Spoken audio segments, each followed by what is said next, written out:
तो हम देखते हैं इकोनॉमिक्स होता क्या है, ठीक है, और इकोनॉमिक्स हम क्यों पढ़ते हैं। 5 ईयर स्टडी इकोनॉमिक्स, तो तुम्हें पता ही होगा कि इकोनॉमिक्स हम क्यों पढ़ते हैं। और एक्चुअल में ये जो हम पढ़ रहे हैं ना अभी, ये हम पढ़ रहे हैं बिजनेस इकोनॉमिक्स। बिजनेस इकोनॉमिक्स क्यों पढ़ रहे हैं, इसका क्या रिलेवेंस है, ये सारी चीज़ें हम पढ़ने वाले हैं।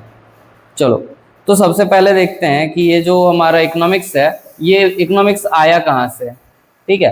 तो इकोनॉमिक्स वर्ड कहाँ से आया है तुम्हें पता होगा, ग्रीक ग्रीक लैंग्वेज से आया है, ओइकोनोमिया से उठ के आया है। ओइकोनोमिया का नाम का एक वर्ड था जिससे हमारे वर्ड इकोनॉमिक्स को बनाया गया है, ठीक है। इकोनॉमिक्स में हम क्या पढ़ते हैं,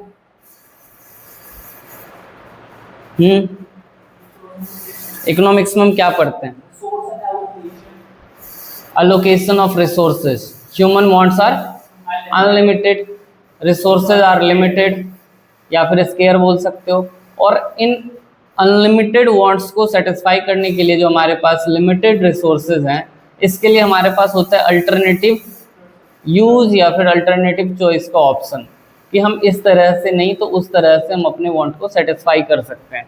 जैसे कि तुम्हें किसी मीटिंग में जाना है और उस मीटिंग में जाने के लिए तुम्हें एक कार में जाना है, ठीक है, बट तुम्हारे पास अपना कार नहीं है, तो तुम क्या कर सकते हो, रेंट पे कर सकते हो, कैब ले सकते हो।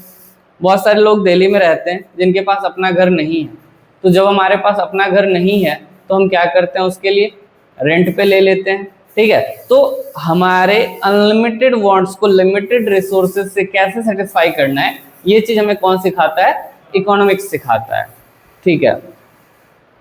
तो इकोनॉमिक्स कितने टाइप का होता है पता होगा तुम्हें, टाइप्स ऑफ इकोनॉमिक्स 2 टाइप के होते हैं, micro economics and macro economics, ठीक है। यहाँ पे बोल रहा है इकोनॉमिक्स क्या करता है, तो इकोनॉमिक प्रॉब्लम 2 टाइप के होते हैं, एक क्या होता है एंड्स और दूसरा होता है मीन्स। एंड्स का मतलब होता है जिसको हमें सेटिस्फाई करना है, और मीन्स का मतलब होता है जिस तरीके से हमें सेटिस्फाई करना है, ठीक है। तो अनलिमिटेड नंबर होता है हमारे पास, ठीक है, लेकिन अनलिमिटेड नंबर को हम कैसे सेटिस्फाई कर सकते हैं, हमें कार भी खरीदना है, घर भी खरीदना है, जॉब भी करना है, पैसे भी कमाने हैं, पढ़ाई भी करना है, बहुत सारा काम है हमारे पास। तो हम क्या करते हैं, इसको एक प्रायोरिटाइज बेसिस पे देख लेते हैं कि जो ज़्यादा जरूरी होता है जिस टाइम पे वो काम पहले कर लेते हैं, और जो कम जरूरी होता है उसको पोस्टपोन करते हैं। अगर हमारे पास रिसोर्स अवेलेबल होता है तो उस काम को करते हैं, अगर हमारे पास रिसोर्स अवेलेबल नहीं है तो हम उस काम को छोड़ देते हैं। बहुत टाइम तुम्हारे साथ भी ऐसा होता होगा कि तुम्हारे पास ऑप्शन होते हैं, मान लो कि तुम्हारे पास 1000 रुपये आए, अब 1000 रुपये से तुम्हें क्या करना है, तुम्हारे पास बहुत सारे ऑप्शंस हो जाते हैं कि तुम्हें कपड़े भी खरीदने हैं, तुम्हें अपने दोस्तों को पार्टी भी देना है, तुम्हें पिज्ज़ा भी खाना है, और तुम्हें पैसे सेव भी करने हैं। अब तुम देखोगे कि इसमें सबसे ज़्यादा ज़रूरी क्या है, तो तुम्हें लगता है कि नहीं सबसे ज़्यादा ज़रूरी अभी ठंड है, तो ठंड में जैकेट सबसे ज़्यादा ज़रूरी चीज़ है, तो हम जैकेट खरीद लेंगे। हमें लगता है कि नहीं मेरा बर्थडे पहले आ रहा है तो पैसे रोक के रखता हूँ, बर्थडे में दोस्तों को पार्टी दे दूंगा। यानी तो हमें ऐसा लगता है कि अभी ज़्यादा ज़रूरी है हमारे लिए पैसे सेव कर लेना। तो जिस टाइम पे हमारे लिए जो काम ज़्यादा ज़रूरी होता है उसको हम पहले प्रायोरिटी देते हैं, और उसके बाद अगर रिसोर्स अवेलेबल होता है तो हम उसके बाद वाले काम को देखते हैं, उसको पोस्टपोन करते हैं नेक्स्ट वर्क को, ठीक है। लेकिन ये जो हमारा अनलिमिटेड नंबर ऑफ वांट्स होता है जिसको हम प्रायोरिटी बेसिस पे सेट करते हैं, उसके लिए हमारे पास इसको सेटिस्फाई करने के लिए क्या होता है, लिमिटेड रिसोर्सेज होता है। जो एंड्स होते हैं, मीन्स होता है, वो लिमिटेड होता है और इसका अल्टरनेटिव यूज होता है। हमारे पास जितना भी रिसोर्स होता है उसका क्या होता है, अनलिमिटेड नहीं, जितना भी रिसोर्स होता है उसका लिमिटेड वो रहता है, अल्टरनेटिव यूज होता है। अल्टरनेटिव यूज का मतलब हो गया कि अगर हमारे पास न्यूज़पेपर है तो न्यूज़पेपर का हम क्या क्या कर सकते हैं, सबसे पहले तो न्यूज़पेपर सुबह सुबह पढ़ के खत्म कर देंगे। अगर न्यूज़पेपर पढ़ लिए हो तब उसको कवर लगा सकते हो बुक के ऊपर, कहीं जाना है तो उसको कपड़े पैक कर सकते हो उसमें, रोटी पैक कर सकते हो उसमें, पोछ पेपर से पोछा कैसे मारोगे, अच्छा ठीक है, हाँ, फिर बुक्स के ऊपर कवर लगा सकते हो, और भी बहुत सारे काम है, ठीक है। तो हमारा जो रिसोर्स है वो क्या होता है, स्केयर रिसोर्सेज होता है। अब बोला जा रहा है मीनिंग ऑफ बिजनेस इकोनॉमिक्स, हमें बिजनेस इकोनॉमिक्स क्यों पढ़ने की जरूरत है। तो देखो, जब भी हमें कोई डिसीजन लेना होता है तो डिसीजन लेते वक्त हमें बहुत सारी चीजों को ध्यान में रखना होता है। जैसे कि अभी अभी हमने देखा कि हमारे पास रिसोर्स क्या होता है, लिमिटेड होता है, और इसके जो यूज हैं वो अल्टरनेटिव यूज होते हैं, और हम अपने अनलिमिटेड वांट्स को प्रायोरिटी बेसिस पे सेट करते हैं कि जो ज्यादा जरूरी होता है वो काम करते हैं। अब एक तुम किसी कंपनी के सीईओ बन जाते हो कल के डेट में, अगर तुम सीईओ बन रहे हो तो तुम्हें डिसीजन लेना पड़ रहा है। अब तुम्हारे पास 10 लाख रुपए हैं और इस 10 लाख रुपए को किस तरीके से खर्च करो ताकि तुम ज्यादा से ज्यादा प्रॉफिट जनरेट कर सको, ये डिसीजन लेना तुम्हारे लिए एक बहुत बड़ा टास्क हो सकता है। तो इसके लिए हम क्या करते हैं, इसकी वजह से हमें बिजनेस इकोनॉमिक्स पढ़ना पड़ रहा है। इसके अंदर तुम्हारे पास बहुत सारे केस स्टडी हैं, उसको रीड कर लेना एक बार। Management of business units generally needs to make strategic, tactical and operational decisions. A few examples of issue requiring decisions making in the context of business are illustrated below. तो क्या क्या हमें किस तरह से हमें क्या स्ट्रेटजी बनाना है, किस तरह से ऑपरेशनल डिसीजंस लेना है, उसके कुछ लिस्ट दिए हुए हैं। Should our firm be in the business, हमें इस बिजनेस में रहना चाहिए या नहीं रहना चाहिए वो हमें देखना है। Should be firm launch a product give the highly competitive market environment, तो हमें एक नया प्रोडक्ट लॉन्च करना चाहिए या नहीं करना चाहिए। अब जैसे तुम देख रहे हो कि जितने भी मोबाइल ब्रांड्स हैं वो क्या कर रहे हैं, हर साल एक नया सीरीज लॉन्च कर दे रहे हैं, एक नया प्रोडक्ट लॉन्च कर दे रहे हैं, ठीक है। तो अगर हम इकोनॉमिक्स पढ़ के जाते हैं वहां पे तो हमें ये देखना है कि हमें अभी प्रोडक्ट लॉन्च करना चाहिए या नहीं करना चाहिए, हमें कोई नया प्रोडक्ट लॉन्च करना है या नया सीरीज लॉन्च करना है, हमें क्या ऐसा नया करना चाहिए ताकि हमारा प्रोडक्ट ज्यादा बेहतर परफॉर्म कर सके मार्केट में। इन सब का डिसीजन लेना भी हमें इसी इकोनॉमिक्स में सिखाया जाएगा, बिजनेस इकोनॉमिक्स में सिखाया जाएगा। If a firm decided on launching the product which available technique of production should be used, तो हमारे पास किस तरह का प्रोडक्शन टेक्निक यूज करना है। तुमने सेंट्रल प्रॉब्लम्स ऑफ इकोनॉमी पढ़ा होगा, है ना। Central problem of an economy में हमने देखा था कि what to produce, how to produce, for whom to produce. तो हाउ टू प्रोड्यूस वाले में हमारे पास दो तरीके थे प्रोडक्शन करने के, कौन कौन से, कैपिटल इंटेंसिव और लेबर इंटेंसिव। कैपिटल इंटेंसिव क्या होता है, तो जिसमें हम पैसे लगा के मशीन लगा के अपना प्रोडक्शन करते हैं, और एक होता है लेबर इंटेंसिव जिसमें हम मजदूर लगा के उसका प्रोडक्शन करते हैं। तो जब भी हम इकोनॉमिक्स पढ़ते हैं तो हमें पता चलता है कि हमें कौन सा तरीका यूज करना चाहिए अपने प्रोडक्ट को प्रोड्यूस करने के लिए। Should a firm make components of business और buy them from the firm, तो तुमने देखा होगा बहुत सारी कंपनियां क्या करती है, तो खुद प्रोडक्ट प्रोड्यूस नहीं करती है, खुद प्रोडक्ट मैन्युफैक्चर नहीं करती है, वो आउटसोर्स कर लेती है। प्रोडक्ट बनाता कोई और है और बेचता कोई और है। जैसे कि तुमने बाटा का शूज देखा होगा, तो बाटा का शूज बाटा खुद नहीं बनाती है, वो क्या करती है, आउटसोर्स करती है, बनाता कोई और है और इसको खरीद के वो अपना ब्रांड लगा के हमें बेच देती है। लेकिन बहुत सारी कंपनियां ऐसी भी है जो खुद प्रोडक्ट बनाती है और खुद प्रोडक्ट बेचती है, ठीक है। वुडलैंड हो सकता है, वुडलैंड, रेड टेप, ये लोग शायद खुद ही प्रोडक्ट बनाते हैं और खुद ही बेचते हैं, लेकिन जरूरी नहीं है, जरूरी नहीं है, ये भी कहीं ना कहीं आउटसोर्स कर रहे हैं, हमें नहीं पता, ठीक है। तो हमें खुद से प्रोड्यूस करना चाहिए या फिर हमें आउटसोर्स कर लेना चाहिए, ये सारी चीजें। How to combat the risk and uncertainties involve, तो तुम्हें पता होगा बिजनेस में बहुत सारे रिस्क इन्वॉल्व होते हैं, तो उस रिस्क से हमें कैसे छुटकारा पाना है, उस रिस्क को कैसे कम करना है, ये भी हमें ये चीज सिखाएगा, ठीक है। अब बोला जा रहा है definitions of business economics, business economics का क्या डेफिनेशन है, पढ़ो।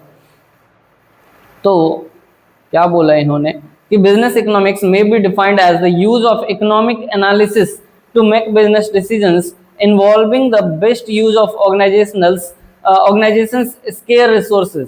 क्या बोला कि हम अपने बिजनेस डिसीजंस को इस तरीके से लेंगे ताकि हमारे पास जो स्केयर रिसोर्स है उसका बेस्ट यूज हो सके, ठीक है। ये बिजनेस इकोनॉमिक्स क्या होता है, तो economic analysis to make business decision, हम इस तरह से अपने बिजनेस इकोनॉमिक्स को, अपने बिजनेस को एनालाइज करेंगे ताकि हमारे ऑर्गेनाइजेशन के पास जो स्केयर रिसोर्स है उसका बेस्ट से बेस्ट यूज हो सके, ठीक है। Our approach in the text of the focus on the heart of business economics, that is microeconomics, theory of the behavior of consumer and firms in the competitive and not competitive market। तो तुम्हें पता होगा, हम अभी कुछ time पहले पढ़े थे मार्केट कितने टाइप के होते हैं, है ना। तो उसके अंदर क्या है कि competitive and not competitive market में किस तरह से कंज्यूमर को सेटिस्फाई करना है, कंज्यूमर बिहेवियर को किस तरह से सेटिस्फाई करना है, ये चीज बताया जाएगा। The theory provides managers with a basic framework for making key business decisions about the allocation of their forms square resources. तो हम इस तरह से बिजनेस डिसीजंस लेंगे ताकि हमारे पास जो रिसोर्स है, हमारे पास जो स्केयर रिसोर्स है, उसका बेस्ट से बेस्ट यूज हो सके। ठीक है, क्लियर है यहाँ तक?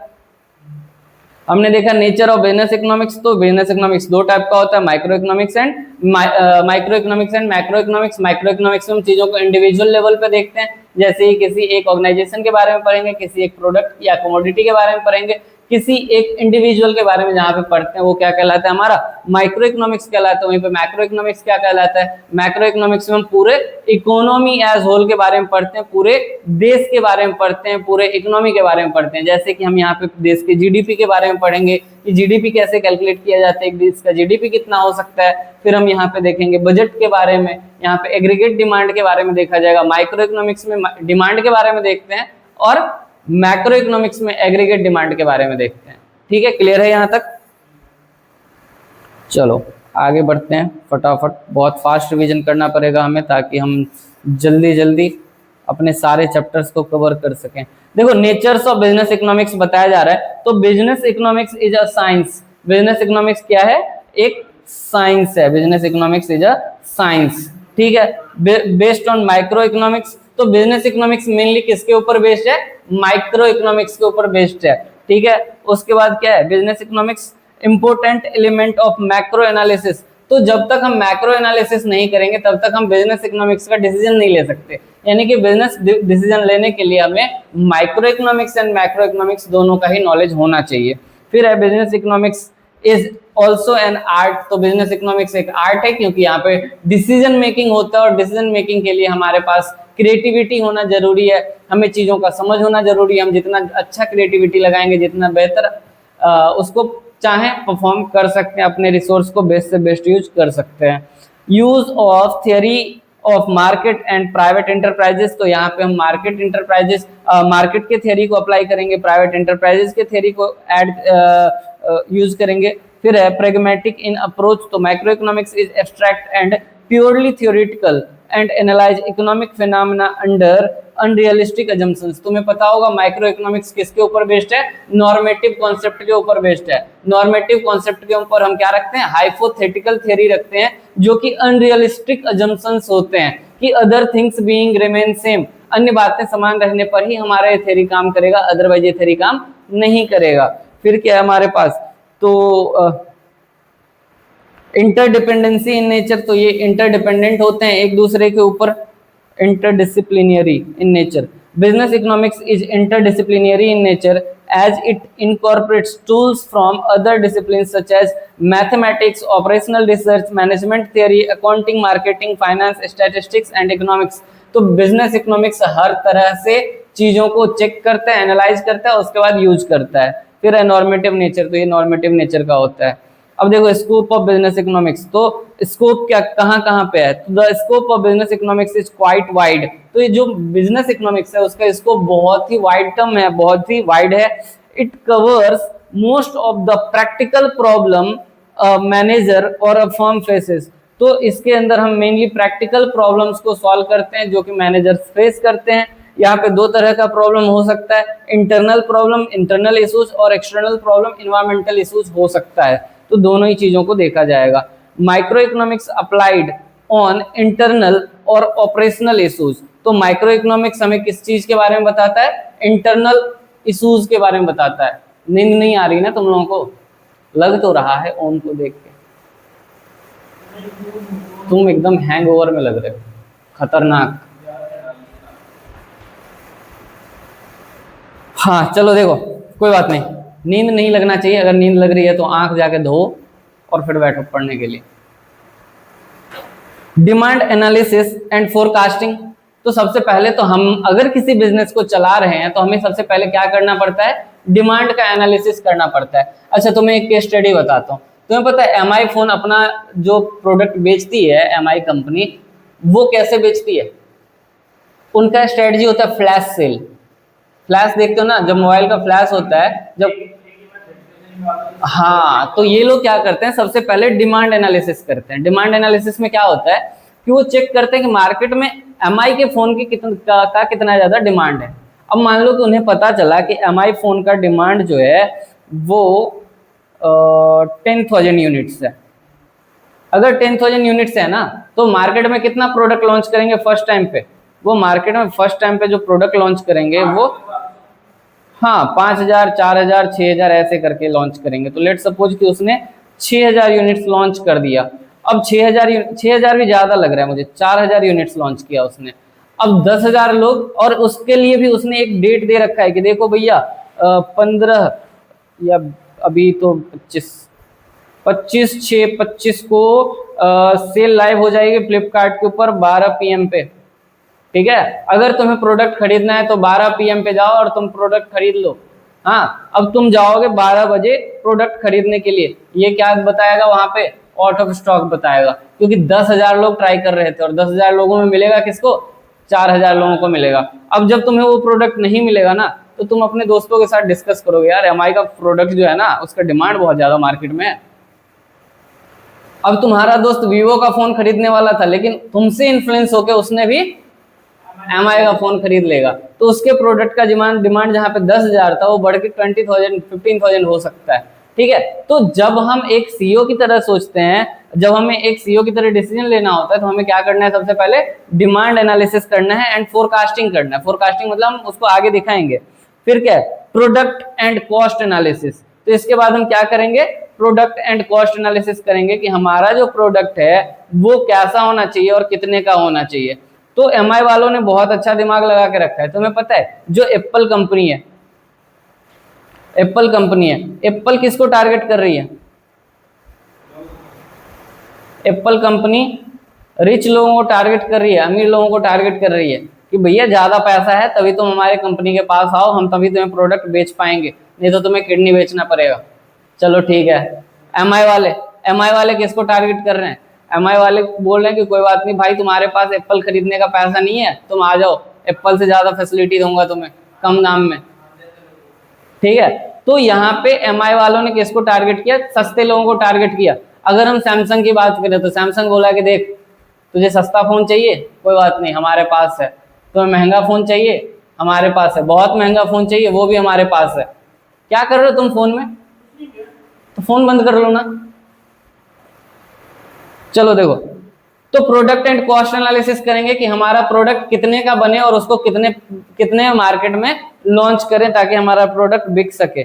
फिर इन्वेंट्री मैनेजमेंट करना एक बहुत बड़ी बात होती है। वैसे तुम्हें पता है इन्वेंट्री कितने टाइप का होता है?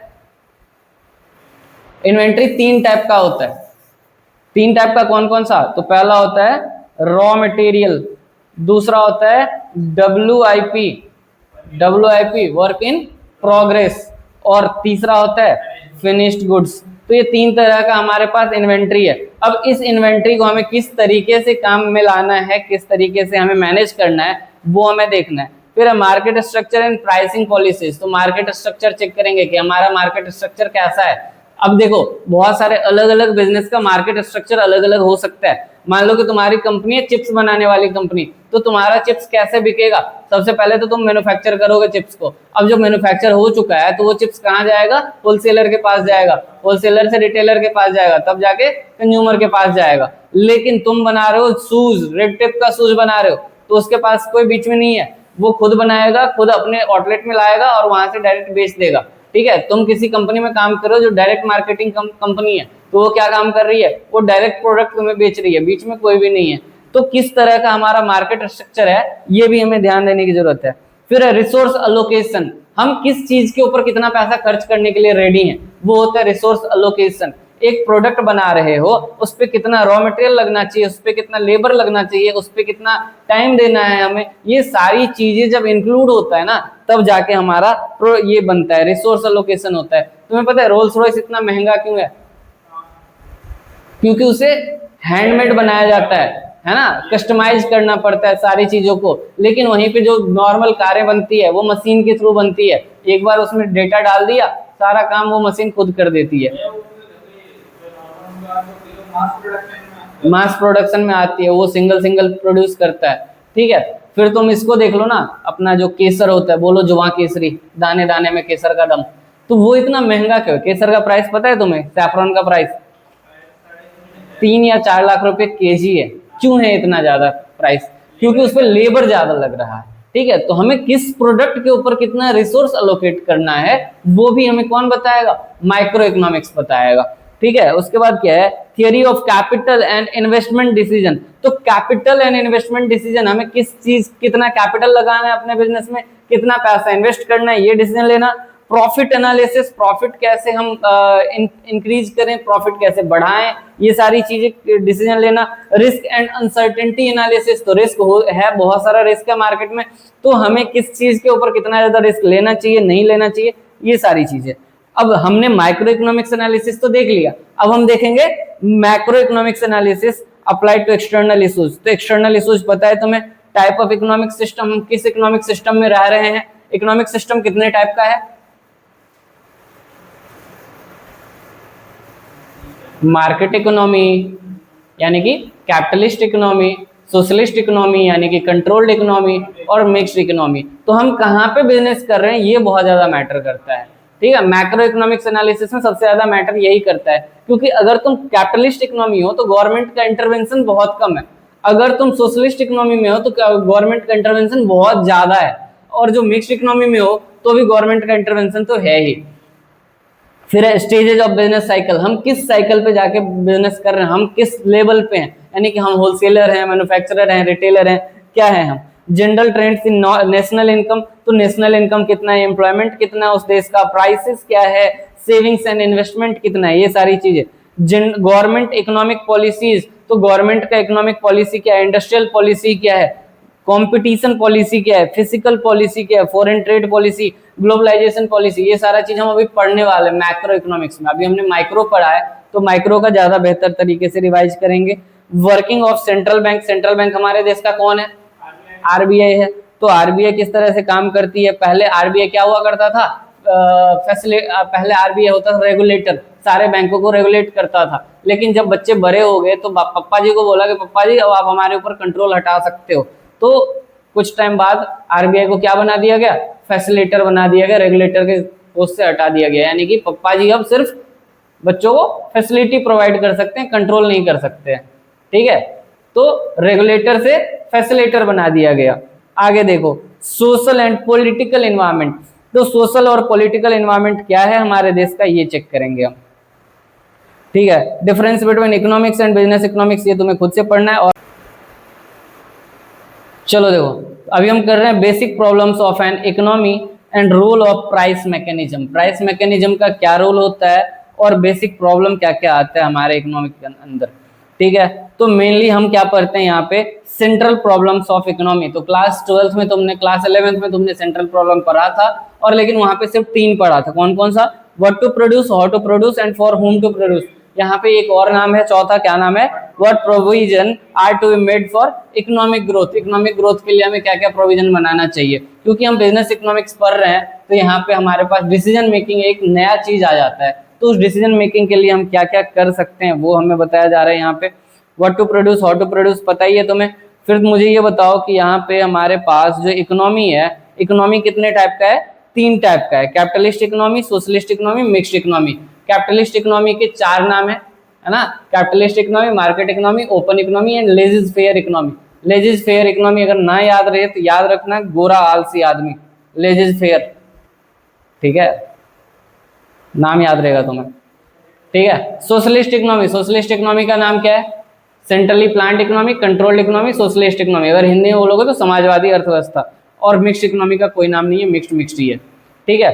तो यहाँ पे कैपिटलिस्ट इकोनॉमी में क्या होता है, सारा कंट्रोल किसके हाथ में होता है, मार्केट के हाथ में होता है ना, मार्केट सप्लाई और डिमांड के हाथ में होता है। इसका क्या क्या हमारे पास कैरेक्टरिस्टिक्स हो सकता है वो देख लो। तो राइट टू प्राइवेट प्रॉपर्टी, यहाँ पे हमारे पास प्राइवेट प्रॉपर्टी रह सकता है। फ्रीडम ऑफ इंटरप्राइजेस, इंटरप्राइजेस यानी कि अपना बिजनेस स्टार्ट करने का हमारे पास फ्रीडम होता है। फ्रीडम ऑफ इकोनॉमिक चॉइस, हमें क्या काम करना है क्या काम नहीं करना है ये हम खुद चूज करेंगे। प्रॉफिट मोटिव, यहाँ पे प्रॉफिट अर्न करने के लिए हम बिजनेस कर सकते हैं। कंज्यूमर सोवर्जिनिटी यानी कि कस्टमर ही भगवान होता है, यहाँ पे कस्टमर को खुश कर दो बस हो गया। कंपटीशन बहुत ज्यादा होता है, सब लोग यहाँ पे अपने फायदे की बात करते हैं। एब्सेंस ऑफ गवर्नमेंट इंटरफेरेंस, तो गवर्नमेंट का इंटरफेरेंस या तो नहीं होता है यानी तो बहुत कम होता है। फिर है how do capitalist economy solve their central problems, तो यहाँ पे क्या क्या है, deciding what to produce. What to produce में ये क्या प्रोड्यूस करते हैं, जिसमें सबसे ज्यादा प्रॉफिट हो रहा हो इनको, वो चीज प्रोड्यूस करते हैं। फिर deciding how to produce, how to produce में ये क्या करते हैं, तो हाउ टू प्रोड्यूस में इनको सबसे ज्यादा सस्ता और सबसे ज्यादा अच्छा प्रोडक्शन जहां से मिल रहा होगा वो वहां से प्रोड्यूस कर लेंगे। जैसे कि तुमने देखा कि एप्पल का जो फोन प्रोड्यूस होता है वो आजकल इंडिया में प्रोड्यूस हो रहा है, क्यों, क्योंकि यहाँ पे उसको ज्यादा सस्ता प्रोडक्शन मिल रहा है। फिर क्या है, deciding for whom to produce, तो जो कस्टमर सबसे ज्यादा प्रोडक्ट देने के लिए, पैसा देने के लिए रेडी है, हम उसके लिए प्रोडक्ट बनाएंगे। यानी कि हम या तो महंगा प्रोडक्ट बेच के ज्यादा पैसा कमाएंगे, या नहीं तो सस्ता प्रोडक्ट बेच के ज्यादा लोगों से ज्यादा पैसा कमाएंगे। यहाँ पे हमारा मेन मोटिव क्या रहेगा, ज्यादा पैसा कमाना, चाहे कैसे भी कमाओ तुम। ठीक है, deciding about consumption, savings and investment. ठीक है, तो यहाँ पे कैसे डिसाइड होता है, consumption savings are done by consumers and investment are done by entrepreneurs. यानी कि तुमने एक कार खरीदा और उस कार का यूज तुम खुद अपने ऑफिस जाने आने के लिए कर रहे हो, पर्सनल यूज के लिए कर रहे हो, तो वो क्या है, तुम्हारे लिए कंजम्पशन है। लेकिन वहीं पे तुम उस कार को कैब में लगा दिए और वहां से पैसे जनरेट कर रहे हो, तो क्या है, तुम्हारे लिए इन्वेस्टमेंट है। तो हम कितना पैसा कंजम्पशन में खर्च कर रहे हैं और कितना पैसा इन्वेस्टमेंट में खर्च कर रहे हैं और कितना पैसा सेव कर रहे हैं, ये मैटर करता है। तो जितना ज्यादा इनकम रहेगा उतना ज्यादा सेविंग होगा, उतना ज्यादा इन्वेस्टमेंट होगा। जितना कम इनकम रहेगा उतना कम सेविंग होगा और कंजम्पशन भी कम ही रहेगा वहां पे। ठीक है, मेरिट्स ऑफ कैपिटलिस्ट इकोनॉमी, इसको खुद से पढ़ लेना है, फायदा क्या क्या है यहाँ पे। मेरिट्स एंड डिमेरिट्स पढ़ने लगे तो बहुत टाइम लग जाएगा, इसको आपको खुद से पढ़ना है। सोशलिस्ट इकोनॉमी, सोशलिस्ट इकोनॉमी क्या होता है, तो यहाँ पे सारे लोगों का सारा कंट्रोल किसके हाथ में होता है, गवर्नमेंट के हाथ में होता है। और इसको कहाँ से लिया गया है, ये जो कॉन्सेप्ट आया वो किसने दिया है, तो कार्ल मार्क्स ने दिया था। द कम्युनिस्ट मैनिफेस्टो नाम का एक बुक था, 1848 में उन्होंने करवाया था, लिखा था, उस वहां से वो कैपिटलिस्ट में ये सोशलिस्ट का कॉन्सेप्ट आया है। ठीक है, चलो तो इस हाँ लेकिन वो कार्ल मार्क्स भी तो वहीं से था। हाँ हाँ, वही बंदा था जो कैपिटलिस्ट को लेके लाया था, कैपिटलिस्ट बोल रहा हूँ, सोशलिस्ट को। ठीक है, आगे देखो, तो some important characteristics of economy, यहाँ का एक कैरेक्टरिस्टिक्स क्या है, तो कलेक्टिव ओनरशिप, यहाँ पे ओनरशिप गवर्नमेंट के हाथ में यानी तो सोसाइटी के हाथ में होता है। इकोनॉमिक प्लानिंग, तो यहाँ पे इकोनॉमिक प्लानिंग कौन करता है, गवर्नमेंट करता है, किसके लिए, सोशियो इकोनॉमिक ग्रोथ के लिए किया जाता है, ह्यूमन वेलफेयर को ध्यान में रखते हुए यहाँ पे प्लानिंग किया जाता है। एब्सेंस ऑफ कंज्यूमर्स चॉइस, तो यहाँ पे कंज्यूमर का अपना चॉइस नहीं होता है, यहाँ पे गवर्नमेंट का चॉइस होता है, जिससे लोगों का ज्यादा भला होगा वही चीज प्रोड्यूस किया जाएगा यहाँ पे। फिर क्या है, रिलेटिवली इक्वल इनकम डिस्ट्रीब्यूशन, तो यहाँ पे मेनली इनकम इक्वालिटी के ऊपर ध्यान दिया जाता है, लोगों का इनकम सेम रहे इस बात पे ज्यादा फोकस रहता है। Minimum role of price mechanism and market forces, तो प्राइस मैकेनिज्म जैसा क्या चीज होता है पता नहीं, और मार्केट फोर्सेस जैसा कोई चीज ही नहीं होता यहाँ पे, यानी कि डिमांड सप्लाई कुछ भी नहीं होता, सब कुछ किसके कंट्रोल में होता है, गवर्नमेंट के कंट्रोल में होता है। हर चीज का प्राइस कौन सेट करता है, गवर्नमेंट सेट करता है। ठीक है, अब है एब्सेंस ऑफ कंपटीशन, तो कंपटीशन जैसा कोई चीज होता ही नहीं यहाँ पे, क्योंकि सारा प्राइस तो गवर्नमेंट ने सेट कर रखा है। ठीक है, तो इसका भी मेरिट्स और डिमेरिट्स खुद से पढ़ लेना।